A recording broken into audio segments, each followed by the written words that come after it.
quando o juiz, além de homologar esse acordo, essa transação, ele também pode homologar a renúncia. O autor renunciou ao direito dele. E quando ele faz esse tipo de homologação, de renúncia, ou até do pedido lá na reconvenção, reconhecendo esta reconvenção, ou a transação, todas essas circunstâncias, elas irão extinguir um processo com solução de mérito, sem poder as partes repetir mais, reproduzir essas leis. Vamos nós analisar o artigo 487. Haverá resolução de mérito quando o juiz acolher ou rejeitar o pedido formulado na ação ou na reconvenção, decidir de ofício ou a requerimento sobre a ocorrência de decadência ou prescrição, homologar o reconhecimento da procedência, na ação ou na reconvenção, e a transação, o acordão formulado, e por fim a renúncia à pretensão formulada. Nessas circunstâncias está extinto o processo, com solução de mérito, sem poder mais reproduzi-los. Sentença declaratória, condenatória ou constitutiva. Nós falamos que a sentença ela pode tomar essa coloração, esse matiz. A maioria das sentenças já traz em si justiça essa característica de ser declaratória, porque elas declaram sempre um direito. Elas trazem no seu corpo, no seu bojo, algum tipo de declaração. Por isso a doutrina processualista civil nos orienta que todas as sentenças têm este condão de ser declaratória, mas outras sentenças serão condenatórias. Lá no dispositivo, condena fulano ao pagamento de 50 mil reais a título de danos materiais. Sentença condenatória.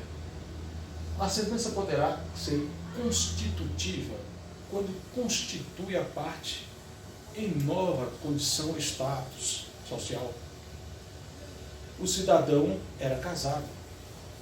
Após o seu divórcio, a sua condição, o seu status será de solteiro agora. Houve uma constituição, uma alteração na sua condição social, no seu status. Ele deixou de ser casado para ser solteiro. Quando observamos um menino que pede a investigação de paternidade, a criança, e o juiz reconhece, lá no registro dele, ele não tinha a figura do pai, da paternidade, agora terá. Então modificou o seu status, ele agora tem um pai que reconhece esta condição. Em muitas circunstâncias nós vamos ter sentenças que são um tempo só, condenatória, constitutiva e declaratória.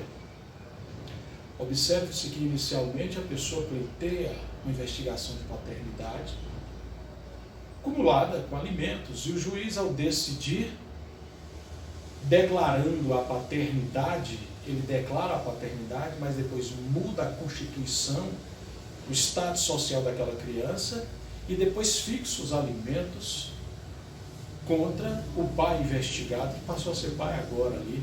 Então nós vamos ter uma sentença mista, que pode ter essa característica declaratória, condenatória e constitutiva. Vamos aqui analisar, nessas transparências, alguns roteiros práticos de como seria um despacho. O despacho está aqui. Designe no dia 19/10/2016, às 14 horas, para audiência de instrução e julgamento, intime-se as partes e testemunhas arrolada tempestivamente.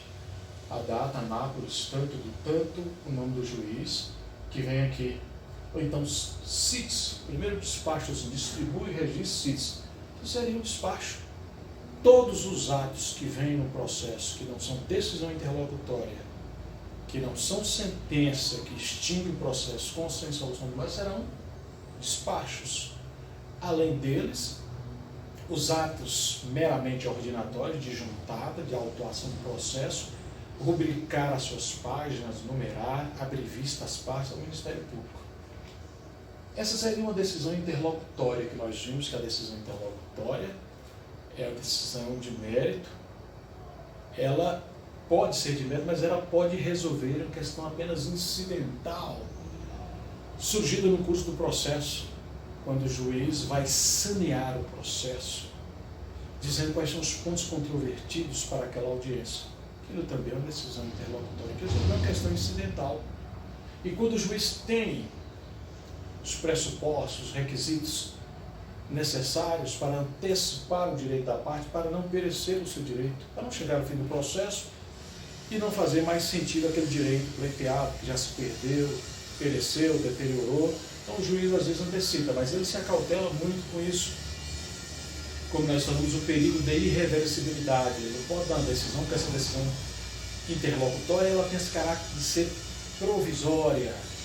Ela não é definitiva. O juiz pode alterá-la durante o processo e lá no final ele pode confirmar. Nós falamos, quando o juiz dá uma decisão interlocutória, antecipando o mérito, ele está muito seguro com os documentos, com os requisitos que se fazem presentes, porque alterar e modificar é muito difícil isso, porque principalmente com essa abordagem de se ter o zelo e cautela de que essa decisão não tenha esse perigo de irreversibilidade, ou seja, uma vez concedido não pode mudar, alterar as circunstâncias e prejudicar uma das partes aí. Então, o que seria mais ou menos a estrutura que deveríamos ter numa decisão interlocutória? Vistos e examinados. Presentes o perigo imóvel, fundos bons, veio por bem conceder o direito de guarda aos avós da infante Dona Maria. Faço isso para resguardar uma situação fática e porque, caso persista a demora na decisão, os prejuízos poderão ser irreparáveis a menor pela falta de exercício do poder familiar em seu favor e representatividade nos atos da vida civil. Os avós são pessoas legítimas e idôneas para o exercício da guarda, segundo previsão legal e laudo do estudo social anexado aos autos. Ressalto que trata-se de uma decisão provisória que a qualquer momento pode ser alterada. Lembre que essas decisões de guarda, alimentos, nós falamos de família, regulamentação de visita, elas só produzem um efeito de coisa julgada formal. A qualquer momento podem ser alteradas. Mas aqui no contexto da interlocutória, da decisão interlocutória, ela é uma decisão provisória que pode ser modificada até o final do processo e lá no final do processo ela pode ser modificada ou confirmada. Lavre-se completamente termo de guarda, publique-se em Teams a data e a assinatura do juiz.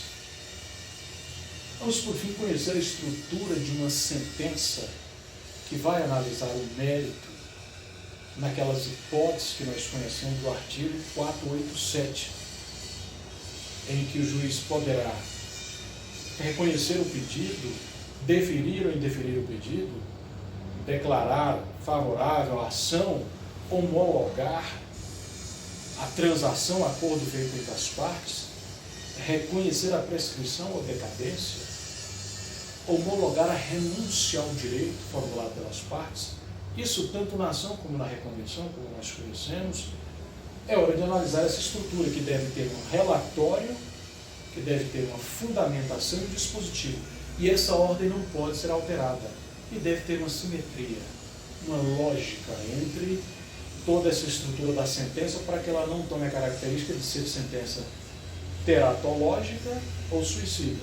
Vamos para essa parte inicial chamada relatório, que é uma breve notícia dos principais fatos envolvendo as partes, o nome de autores, uma síntese da ação, da contestação, da citação, da defesa, é claro, das audiências, instruções que foram realizadas, até as alegações finais. Vistos e examinados, João Pereira dos Santos, representado por genitora, Ana Dia dos Santos, qualificados a violação de alimentos em face de Alberto Pereira, pai do autor, sob argumento que este, de modo injustificado, abandonou o lar e até a presente data não mais retornou ou contribuiu no sustento da família e obrigações alimentícias do filho e cônjuge. Anexou os documentos de folhas tais. Citado o réu, ele quedou-se inerte. Nós vamos ter aqui, abrindo para a gente nesse momento, a possibilidade de julgamento antecipado do mérito. Quando há revelia, não desafia novas provas de direito disponível, nós vamos para esse universo que nós chamamos de julgamento antecipado. Designada a audiência de instrução de julgamento, foram ouvidas 3 testemunhas, conforme a ata anexada. Alegações finais do Ministério Público e alegações finais do autor, e aqui poderia também ter alegações finais do réu. É hora de fechar o que nós chamamos aqui de relatório. Esse seria uma síntese. O mínimo que nós precisamos ter é um relatório de uma sentença. Vieram nos autos Conclusos, passo a decidir. Relatados decido. Daqui para frente o juiz entra naquela estrutura da sentença chamada de fundamentação. É hora dele dizer onde ele vai fundamentar-se, amparar-se para decidir, para lá no seu dispositivo, ele dizer, defiro ou indefiro o pedido formulado pelas partes, né? Trata-se de ação de alimentos ajuizado por fulano de tal contra fulano de tal. Presentes os pressupostos de constituição, desenvolvimento regulado do processo, não existindo vício standard, passa ao julgamento. É aqui, nessa etapa que nós conhecemos, fundamentação, é que ele vai analisar se existe alguma preliminar.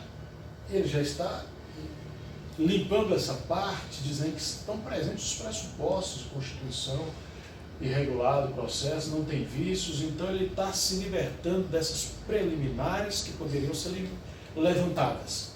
A questão é apenas de direito e não desafia novas provas. Tratando-se de revel, cabe julgamento antecipado do mérito, uma vez que o réu citado quedou-se inerte, ficando, portanto, decretada a sua revelia.